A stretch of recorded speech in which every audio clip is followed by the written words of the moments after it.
দেবীর মাতা কি কম শয়তান?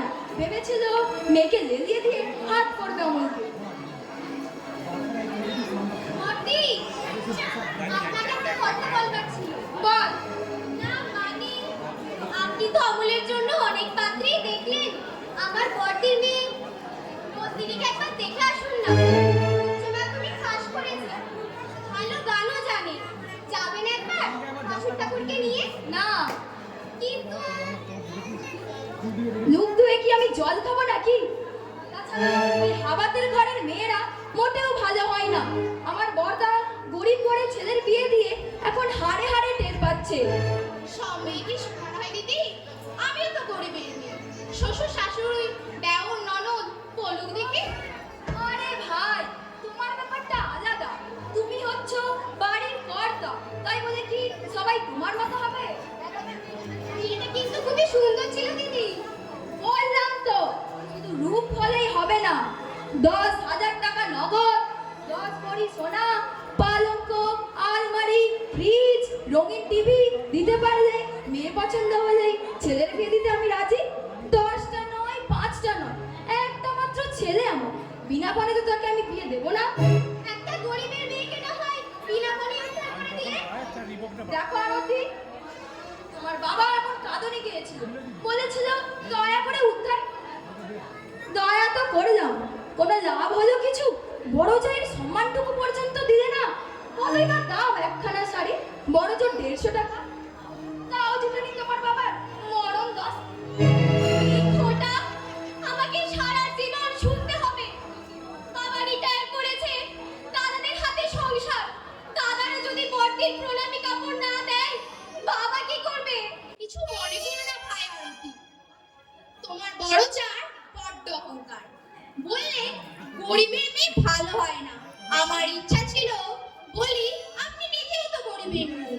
আর কাছ থেকে শুনলে তুমি? বাহ, আমি জানি না ওর বাপের বাড়ি আর আমার মামা বাড়ি পাশাপাশি। ওনার বাবাকে তার ছেলেরা ওদের ঘাড় ধরে বাড়ি থেকে বের করে দিয়েছে। আমার মামিমা ডেকে খাইয়েছে বুড়োকে, তার মুখে আবার বড় বড় কথা। শুনেছি শাশুড়ি নাকি বউদের জ্বালা যন্ত্রণা দেয়, কিন্তু বড়দা যে শাসন করে এটা কখনো শুনেছো ভাই? না না না, এটা ছড়া ছড়া শুনেছো ভাই? এই মূল্য খেলে সিনেমায় গেলেও বড়দার হুকুম নিয়ে যেতে হয়। তোমার স্বামী কিছু বলেন না? হ্যাঁ, কথা আর বলো না ভাই, সে যেন পাথরের শিক। কিছু বলতে গেলে হাসে, বলে একটু সহ্য করে যাও না। ক্ষমা হচ্ছে মহতের লক্ষণ। আসলে কি বলবো ভাই, তোমারই জীবনের সুমধুর স্বপ্নগুলো স্বপ্নই রয়ে গেল, বাস্তবে রূপায়িত হলো না। কি স্বপ্ন দেখতে তুমি? বড় ঘরের বউ হবার স্বপ্ন আমি কোনোদিন দেখিনি। স্বপ্ন দেখতাম স্বামী, দেওর, ননদ, একটা সুন্দর সংসার, মাটির দেওয়াল, ঘরের ছাউনি, উঠোনে তুলসী মঞ্চ। সেই তুলসী মঞ্চে আমি সন্ধ্যেবেলায় প্রদীপ জ্বালাচ্ছি। আমি কর্মস্থল থেকে ফিরে এসে মধুর গলায় ডাকবে, আরতি। এ তো গ্রামের মেয়েদের স্বপ্ন। শহর আমার কোনোদিনই ভালো লাগে না ভাই, সবই যেন যান্ত্রিক। প্রাণ নেই শহরে, নিষ্প্রাণ হাসি, মেকি সভ্যতা, রুক্ষ ইট, কাঠ, কংক্রিট, কথায় কথায় ফর্মালিটি। তুমি তো অনেক কিছু জানো ভাই আরতি। যে নেকি হবে সুবাদি, অন্তরটা যে ধীরে ধীরে পুড়ে যাচ্ছে। ইচ্ছা ছিল শিক্ষাকে জীবনের পেশা করব। বিয়ের এই হারিকাকে গলা বাড়িয়ে দেব না, কারণ প্রতিদিন কাগজে পড়েছি বধূ নির্যাতন। পড়তাম আর বুকটা আমার কেঁপে কেঁপে উঠতো। ভাবতাম এই অবস্থা যদি আমারও হয়। বিয়ে পাশ করেছিলাম লেটার মারতে। বিয়ে করলি কেন তাহলে? কেন করলাম? আমি বাবাকে জানিয়েছিলাম বিয়ে আমি করবো না।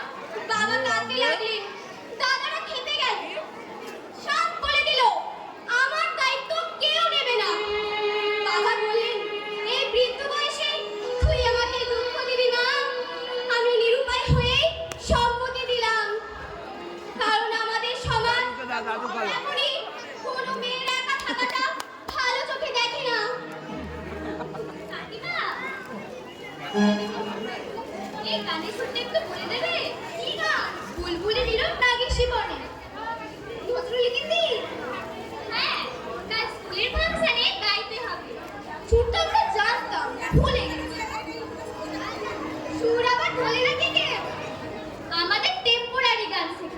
মাস্টারের কাছে শিখলে হয়তো ভুলতাম না।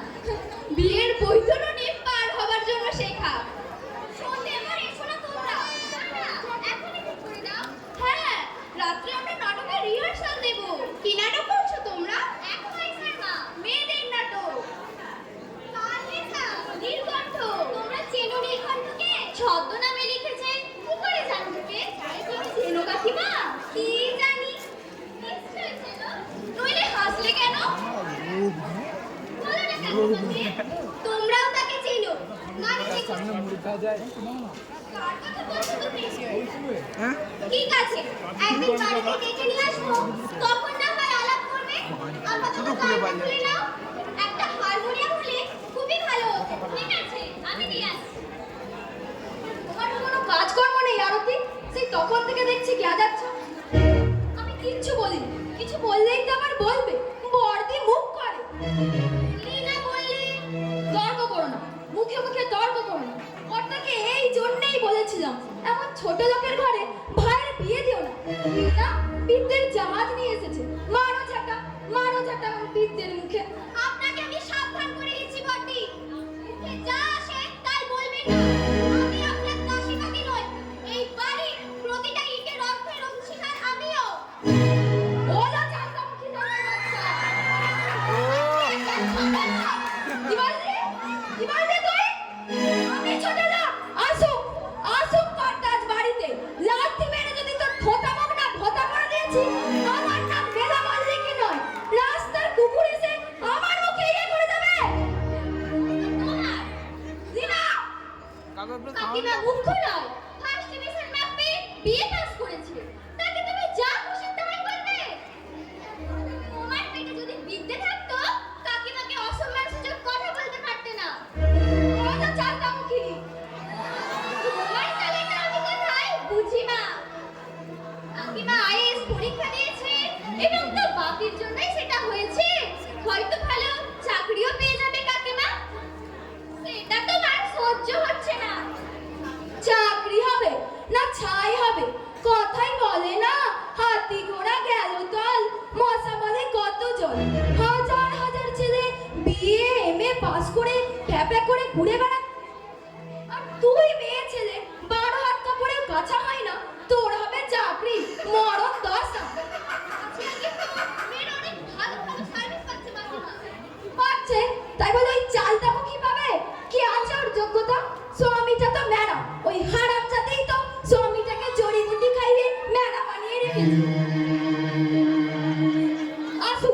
আসুক কর্তা আজ বাড়িতে, বলবো আলাদা করে দাও। একটা কথা বলি বেলাদি, রাগ করবেন না। বড়কে অনেক সহ্য করতে হয়, বিশেষ করে যৌথ পরিবারের গিন্নিকে। জানি বাছা জানি, তাই বলে কি ব্যাঙের লাথি খেতে হবে? আসল কথা কি জানো সবা? কর্তার ওই মাথাটা চিবিয়ে খেয়েছে। কথায় কথায় বলে ছোট বউ আমার সাক্ষাৎ মা সরস্বতী। আমার ঘরে লক্ষ্মী ছিল, সরস্বতী ছিল না। এখন আমি সরস্বতীকেও গৃহবন্দী করলাম। সরস্বতী ছিল না মানে? মরণ দশা। তোমরা নাকি লেখাপড়া করেছো, এই সামান্য কথাটুকু বুঝতে পারলে না? কর্তার বিদ্যে ক্লাস 7, ঠাকুরপো ক্লাস 9। অমল তো স্কুল ফাইনাল পাস করতে পারে, দিলে ব্যবসার গোয়ালে ঢুকিয়ে। তার লক্ষ্মী তো আপনি মাসিমা। তা তোমরা 10 জনেই বলবে। নামেই ছিল মল্লিক বাড়ি, তাল পুকুরে ঘটি ডুবতো। আমি আসার পরেই তো হু হু করে ব্যবসা বাড়তে লাগলো, জোয়ারের জলের মতো আসতে লাগলো টাকা পয়সা।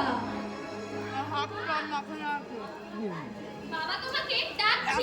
তোর বাবা অবেলায় দোকান ছেড়ে বাড়িতে? কি জানি, বললি তো তোর মাকে ডেকে দাদা এসেছে। ও বল, বিয়ের ব্যাপার বোধহয়। না ভাই, ব্যবসার ব্যাপার হবে।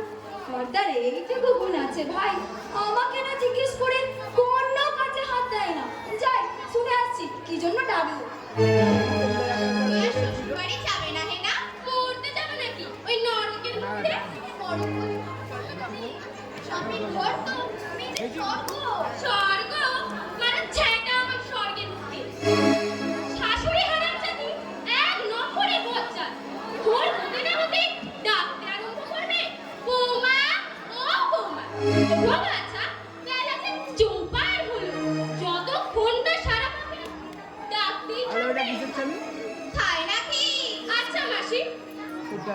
বলো শীতকালে রাগ ভালো করে। একটু বেলা অব্দি ঘুমাবে না? বাড়িতে আমি সকাল 9টা অব্দি লেবুড়ি দিয়ে পড়ে থাকতাম, ভয়ে কেউ আমাকে ডাকতো না। আর তুই কোন প্রদিন মা জমের বাচ্চা? তুমি তো ঠিক মাসিমার মতো কথা বলছো মহিলাদি। মাসিমা কথায় কথায় বলে জমের বাচ্চা, আর ছেলেটা হচ্ছে তুমি ম্যাদা মারা। তুই পারো বুড়িকে একটু ধমক দিতে, তিনটে তো ভালো সাকুল্য, অত ভোরে ওঠবার দরকারটা কি? জামাই কি বলে? কি আর বলবে, বলে মা অনেক কষ্ট করে আমাদের মানুষ করেছে, কষ্ট করে লেখাপড়া শিখিয়েছে, আমি তার একমাত্র সন্তান। মার কতদিন সহ্য করে না, বয়ে গেছে আমার সহ্য করতে। বলে এসেছি, যদি আলাদা বাসায় রাখতে পারো নিয়ে আসবে, নচেত ওই হলুদ গঞ্জে আমি আর যাব না। জামাই বাবু যদি আবার বিয়ে করে? বিয়ে করবে, সে মুরদ নেই, সাত ঘাটে জল খাইয়ে ছাড়বো তাহলে। জানো না আইন এখন মেয়েদের পক্ষে, আমি চাইলে ডিভোর্স করাতে পারি, কিন্তু তার সে 7 দিনে। মা তো বলেছে আদালতে মামলা করে খরগোশ আদায় করবে। সাইডে পেঁচি ঝ্যাপটা মেরে তাড়াবো, ঝ্যাপটা মেরে তাড়াবো বাড়ি। ভেবেছো ওই চালতামুখী বাঘের ঘরে খোকের বাসা? আমার বংশে কেউ ভালোবাসা করে বিয়ে করেনি। ওই উনুনমুখী আমার সোনার সংসারে আগুন জ্বালাতে এসেছে। কি হয়েছে মা? কে আগুন জ্বালালো? কে আবার? ওই হারামজাদে বিদ্যের জাহাজ। আমি তখনই তোর বাপকে বলেছিলাম আমার ছোট লোকের ঘরে ভাইয়ের বিয়ে দিও না, এখন হাড়ে হাড়ে টের পাচ্ছে। উফ, আমার একটা মাত্র ছেলে। দাদা এলা, ওর দাদা কোন এক ফাংশনে ওই আরতি চালতামুখী দিদির মেয়ের গান শুনেছে, ও অমনি পচে গেছে। এখন বলছে মেয়ের সঙ্গে বিয়ে না দিলে আমি বিষ খাবো। বিষ খাবে খাক, তবুও ও জাতের মেয়ে ঘরে বউ করে এলো না মা, শান্তি পাবে। শান্তি, শান্তি একেবারে তেলের মতো গড়িয়ে পড়ছে মা। কোন কুক্ষণে যে ওই লক্ষ্মী আবার সংসারে ঢুকেছিল, বেড়াটাকে ভাজা ভাজা করে ছাড়লো মা। আরতি বলছিল মেয়েটি নাকি দেখতে শুনতে ভালো। মারও ছাটা, হারামজাদি তো যোগাযোগ করে দিয়েছে। আমার দুধের বাচ্চা জানবে কি করে কোন ফাংশনে গান গাইছে এই চালতামুখী? আবার আমার কাছে ভালো মানুষই করে বলছে। একটিবার দেখে আসুন না বেয়াতি, ওকে আমি কই মাছ ভাতে বাঁচবো, তবেই আমার নাম মেলা বললে। পিয়ন এইমাত্র চিঠি দিয়ে গেল, ছোট মানের চাকরি হয়েছে। হ্যাঁ? বড় বাবু তো মিষ্টি আনতে পারলেন না আমার দাদা বাবুকে।